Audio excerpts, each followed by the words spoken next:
মেয়ের এত ভালো রেজাল্ট শুনে আমরা তো খুশি হয়েছি, কিন্তু মেয়ের মানে এটা বলার তো কোনো ভাষা নেই যে একটা মা তো মা মা যদি একটা সন্তানের খবর এত খুশির সংবাদ শুনে, এটা তো অবশ্য খুশি হওয়ার বিষয়। কিন্তু আমার মেয়ের চেষ্টায় এত বড় খুশিটা আসছে। তারপরে আরও আমার মেয়ের ইয়া, পড়ার আগ্রহটা মানে আমার মেয়ের এই মেট্রিকে গোল্ডেন এ প্লাস পায় নাই। এই জন্য মেয়ের জেদটা বেশি চেপে গেছিলো, কারণ আমার কোভিড ছিল, আমি আইসিইউতে ছিলাম 2 মাসের মতো। তো মেয়েকে আমি সেই মাসটা দেওয়া মেয়ের নিজের চেষ্টায় তখন পড়ছে। যখন মেয়েকে আমি ইন্টারে ভর্তি করানোর পর যেখানে কোচিং সেন্টার বা টিচারদের কাছে নিয়ে যেতাম, বলতো যে 9 লাগবে মেডিকেলের জন্য। মেয়ের এমন যে চেপছে যে মেয়ে ইন্টারে গোল্ডেন এ প্লাস পাবে, 5 তুলতেই হবে। মেয়ে এই পড়া নিয়ে সারাক্ষণ পড়ে থাকতো, খাওয়া দাওয়া নেই। ও নিজেও অসুস্থ হয়ে গেছিলো, ওর অপারেশন হয়েছে।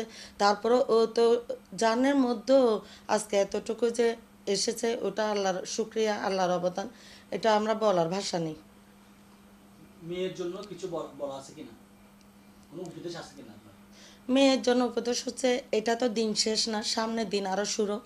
তুমি ডাক্তার হও, যে হও, তুমি নিঃস্বার্থভাবে মানুষের জন্য সেবা করে যাবা, যেন মানুষ তোমাকে চিনে। আজকে ইন্টারের মাধ্যমে চিনছে, অন্য সময় তুমি মানুষ হিসাবে, ভালো মানুষ হিসাবে তুমি যেন সব জায়গায় প্রচার হও, ওটাই আমাদের আশঙ্কা।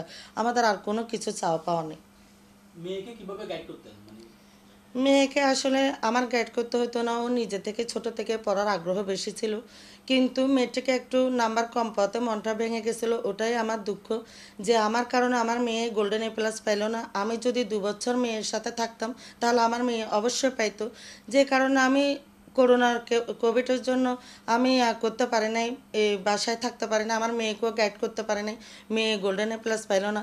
এবার আমার টার্গেট ছিল আমি যেমনে পারে আমার মেয়ের যেন গোল্ডেন এ প্লাস পায়।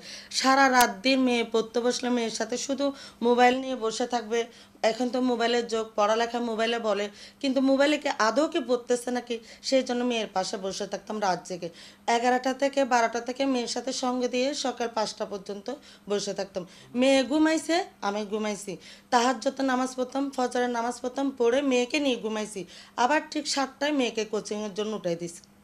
এবার মেয়ে সব কাজ শেষ করে আসে বাসায়, 2 ঘন্টা, 6 ঘন্টা, 4 ঘন্টা ওর ইচ্ছা মতো ঘুমাইছে, আবার পড়তে বসছে। এটাই হলো ইয়া। আর নিজের চেষ্টা না থাকলে আমি যতই গাইড দিয়ে হতো না, কিন্তু আমার মেয়ের চেষ্টা ছিল। বাসার মারও একটা দায়িত্ব থাকে বাচ্চাদের গাইড করা।